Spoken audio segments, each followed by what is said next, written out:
Hello, hello, ladies and gentlemen. This is your girl Mitzi, and this is Mitzi. Let's think about it. Today, we are thinking about starting over. Yes, ladies and gentlemen, starting over. That is a concept we are focusing on today. And I have Sean here who's going to help us think about this so we can think about it in a different way.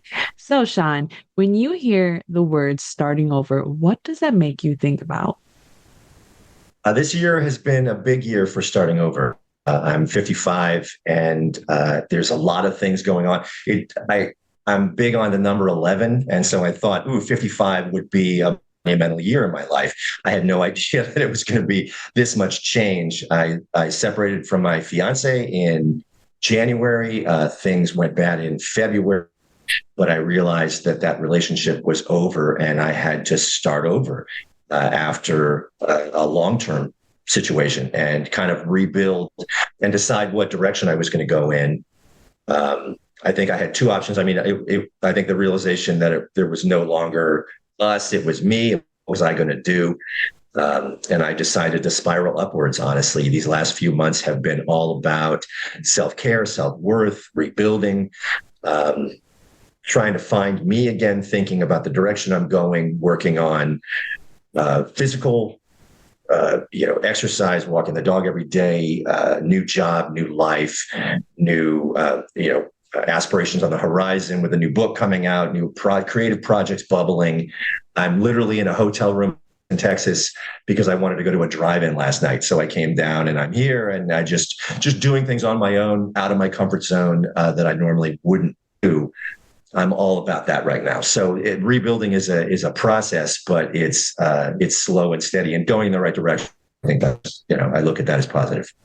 That's good. I thank you for just being honest with the fact that it's slow and steady. You know what I mean? Just the fact that you have all these differences and all these objectives, a way of taking care of yourself and refocusing your mind from us to me, because that's a Sure. big leap. And a lot of people don't recognize that you have to grieve, you have to move on, you have to move forward and reposition your perspective after that time frame that someone commits for so long with somebody else, and having that time to refocus on yourself and have that self-care is vital because it comes back to what do I want to do? What does Sean want to do? You know what I mean? Yeah. What do I love? Because some people get so lost in catering for others for so long that they forget what they even like. You know what I mean? They're so used to I had being forgotten who I was. I was in a relationship with a narcissist, and I've only learned that after the fact of realizing what happened and what was this relationship about, and why did it end the way it did.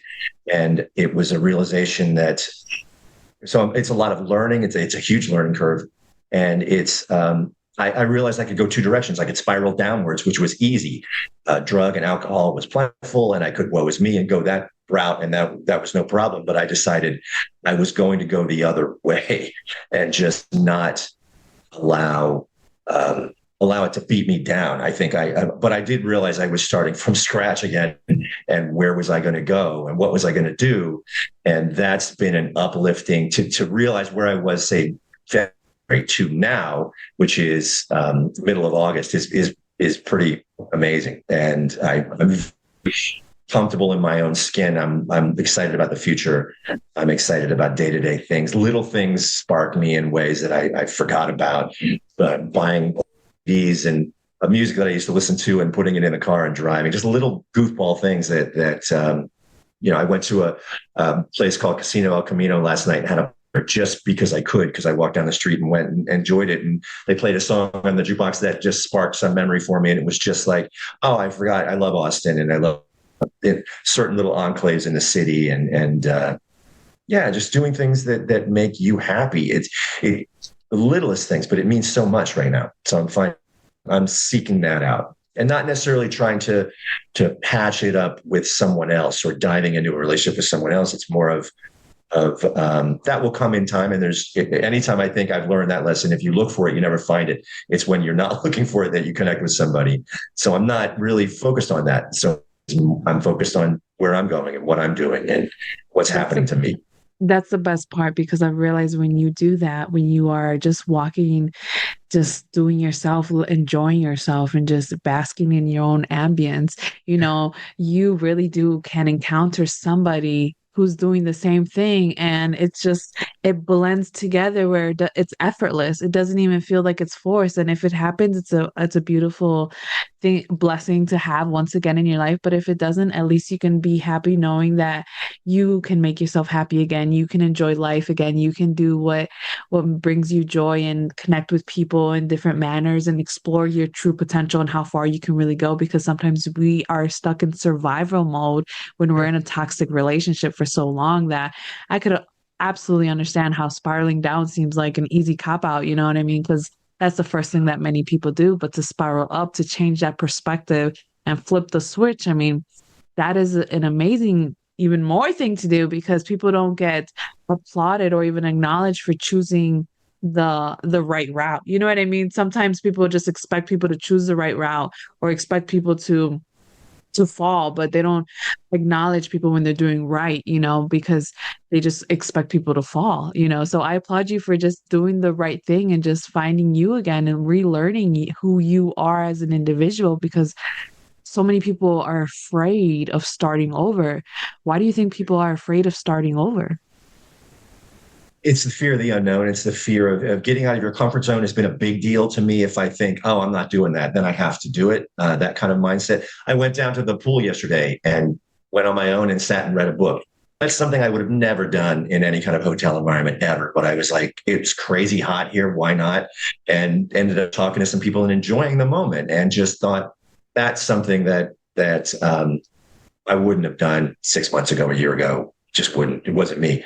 But now I'm like, purposely seeking those kind of things out to, oh yeah, that's something I wouldn't do. Even coming here on my own to go to a drive-in, and it sounds like an odd thing to do, but I was like, I want to do it. And it was my, I work in a bar, so my weekends are the middle of the week. So even getting used to that mindset of Wednesday, Thursday are my days off. So that's kind of one of my, and I wanted to do this random thing, and did it and had a great time. So it's just finding things like that are important. But yeah, getting out of your comfort zone, and I think it's a fear of the unknown.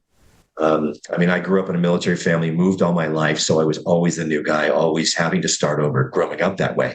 Yeah. And I always thought it was a burden, but I realized that was just the life. Those were the cards I was dealt. That was the life I was going to live. How best can I make that work? And a lot of times, honestly, people don't really care what you do. So you have to care what you do. You have to care about Yes. yourself, and you have to give yourself the benefit of the doubt to say, yeah, I can make these choices, or take these chances. Failure is fine. I'm on a first name basis with failure. We get along fine, but that doesn't mean I have to let it beat me down. I try again, pick up the pieces of salvage and move on. I don't know any other way to live life, honestly. Yeah, exactly. I absolutely agree. I understand where you're coming from, because I moved around a lot growing up. It's not because I come from a military family. I come from a broke family. So moving around a lot was just something that we just did. So being the new kid was something that I had to learn to adapt to. So when you said that you realize that people don't really care about you, you come and go with the wind sometimes. So Yeah, it's just like it's about what matters in your heart, what matters with how you see the world and how you choose to see the world, because you have to take that point where you have to choose for yourself how you're going to view the world. You know what I mean? And when you take that initiative, man, it's truly life changing, because going forward, your decisions, your actions, your thought process starts to change as well, which yeah, is like a ripple effect in your life. And then people start to notice it. And then they're like, you know what? If that person can do it, then I can do too. And I think that's the meaning behind it starts with you. You know what I mean? That's the meaning behind, if you want to change the world, change yourself. You know what I mean? yeah. And it Sure. goes back to that initiative, to that self-reflection. So I'm curious. I would like to know your thoughts, since I'm a quote girl and I love quotes. I have a quote here that I would like to pick your brain on. So the quote goes, "Life is a process, just one thing after another. When you lose it, just start again." What are your thoughts on that quote? I think it's always a growing, there, it's full of dead ends and false starts and fool's gold, but you just keep going. And I find Yeah. I've a lot in my life that you, But you also never know. So there could be things that they seem like a dead end, but are actually really positive places to be in life too. So life is so fragile and so short. And I'm at an age now where, friends have died, family members have died, and you realize that it's a finite amount of time and there is no end point till it's over. So what are you going to do with the time that you have? That's kind of how I look at that quote, is like, it's up to you to decide what time you have here. It's so fragile and precious and can be gone just like that. And you'll get reminders of that all the time. And I'm always on the lookout for signposts or things that are telling me I'm going in the right direction, but also the things are happening in life to be aware of. I had a work colleague who, we were working on a Friday and he went home and had a stroke that night. And it was just shocking when I saw him after my weekend to go, "Hey, how was your weekend?" And I had this amazing time in San Antonio. Was at a film festival, won an award. So excited to tell, "Hey, I just had this, amazing thing happen to me." And he's like, "Oh, guess what happened to me?" And I was just kind of in shock at what he went through. And it just, to me, realized how things can turn on a dime so fast. So Yeah, you never know. to just be grateful for the time you have. And yeah, starting over is not the worst thing that can happen, honestly. Sometimes it may seem hard, but it also leads to better things. I wouldn't go back at all now. Yeah. It's goofy to whine about a relationship. That seems ridiculous, but it did mean so much to me, and it's somebody I think about. But I also know I wouldn't go back to that situation because I know there's no back to go to. Like, it just wouldn't. There's no rebuilding, and what I have in mind is the thoughts of what I wanted a good relationship to be, and I still have that idea in my head. So everything's forward. And starting over is not the end of the world. It's a beginning of a whole new one. Exactly. It's the beginning of a whole new one. It's like if you are sitting on the floor and you're just getting up, that's basically what it is. Just get up, just stand up from where the position that you're in. Because sometimes starting, like when we hit rock bottom, we feel stuck, we feel like trapped, we feel all these negative emotions. But in reality, it's like you just stopped. You just stopped walking. All you got to do is just continue to walk, and you'll eventually see a change in your environment and in your mindset and everything. Just start moving, just continue moving forward. And I think that's a great point. So what is your medicine? What is your choice to get yourself back centered and come back to Sean? It sounds crazy, but honestly, it was a border collie. I was a big border collie guy and had raised pups to their lifespan. Border collies have about a 14 to 16-year lifespan, and we had one, and then that dog had puppies, and we ended up with a clan of three for a big chunk of my life. And I would take them to the lake and throw them in my Jeep, and we just had this connection. And when they all passed, I was there at the end until I couldn't go any further with each one, and they all died in about a year's span of time. And I wanted that connection again, and I wasn't allowed to have it. Sounds goofy to say it that way, but it's true. I wasn't allowed to. I couldn't get the dog that I really wanted, and that I was able to connect with the border collie when I moved out. That had been can't think of a better way to heal than a working dog like that, because they make you do things. They make you get up and walk them. They make you they have border collies want chores, and if they don't give them chores, they'll find chores, and they may not be chores you want them to do. They're just always kind of into things. So the energy from that dog, honestly, has helped me every day. Still get up in the morning, walk the dog, play with the dog. Just the connection with that animal has been something I missed, honestly, when they all passed. So can't think of a better thing that's helped me this year than that connection to Finn, my border collie. So Australian border collie mix, but he's a brilliant dog. And I miss that so much. And to have that back in my life has been so important to me. I respect that. I respect. My dog just died recently, It's just last hard to month, see. and it is a hard process, man, because you're so used to a routine with your animal, with your Sure. pet, because it's like your baby. You know what I mean? You've Yeah. seen it grown. You were there. You cleaned it. You bathed it. You fed it. You know what I mean? You were always there. So it's hard. It's hard to go through that. And then Well, when I couldn't you understand the vets who would tell me that people would drop their animals off because they didn't want to go through the emotion of, and I thought that was the scariest thing, to be abandoned right when it's dying. So, I mean, being in the room with them and Yeah. holding him and making sure he was as calm. They were as calm as they could be as the vet gave them the injection to put them to sleep, and they could stop. They were at ages where their bodies were just breaking down. They couldn't Mm. walk and stuff, and we just watched them, and you couldn't let them suffer that kind of life either. So they just No.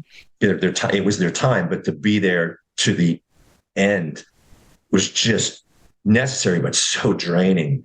And yeah, so I don't envy anybody for that. That's one of the hardest things to deal with in a life full of hard things. It's just hard. Yeah.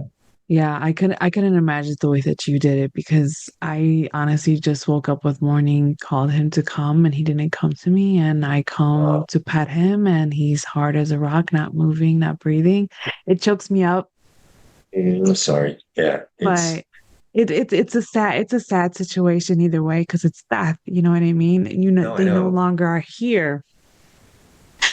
So sorry. We had a horse. My sister Still had very we fresh. had rescue horses, and I'm in Texas, and we live in the hill country. And she, on her ranch property, had two horses that she took in, and I had no connection to horses other than betting on them when I was, growing up. So to actually get to react to horses and feed them and get in the pen with them and just bond with them was an amazing experience. And they passed. It was such a hard thing. And we just had the last rescue horse pass maybe about 6 weeks ago, and he had died in his sleep. Went to a and that he was comfortable in and just passed away. And it was age and Yeah. time.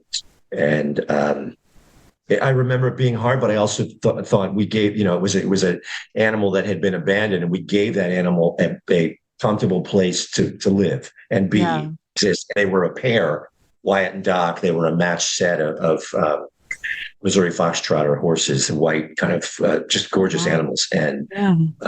I had no connection to it. And it was another thing I've learned, that just that bond of connecting with animals has been a big thing for me in the hill Yeah. country. And that's where I'm at now. And it's something I'm grateful for. That's a beautiful thing to experience, most definitely. You know, that's very rare. Not many people can have that. At least be Oh, able to have that experience of saving someone, you know, even if it's an animal or any type of animal or just a human being, and just providing them this safe net is just an this it's a good feeling because I did that with my when I got my dog.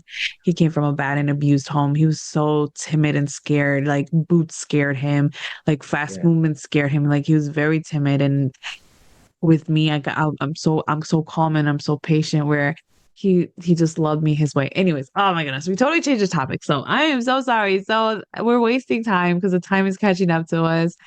So what can be some lasting words to wisdom to wrap up the show? I'm so I mean, it sorry, does y'all. fit with starting over, because I've lived in cities and different countries, and I'm in the country now. Right now, I'm literally in the middle of part of a city, and kind of dealing with your surroundings and rebooting and starting over is not the end of the world. It's actually a beginning of a brand new experience, and that's something I continue to seek out even at my age 55 now. So there's, I think, to kind of bring it back to what we were initially talking about, rebuilding. I don't think it's a bad thing. I don't think it's anything that anybody should really be afraid of. They should embrace it for what it is, and not cling to the past, honestly, but to move forward into a future is exciting. It's scary, but I love adventures. So there's a big part of a new adventure ahead is always a great feeling.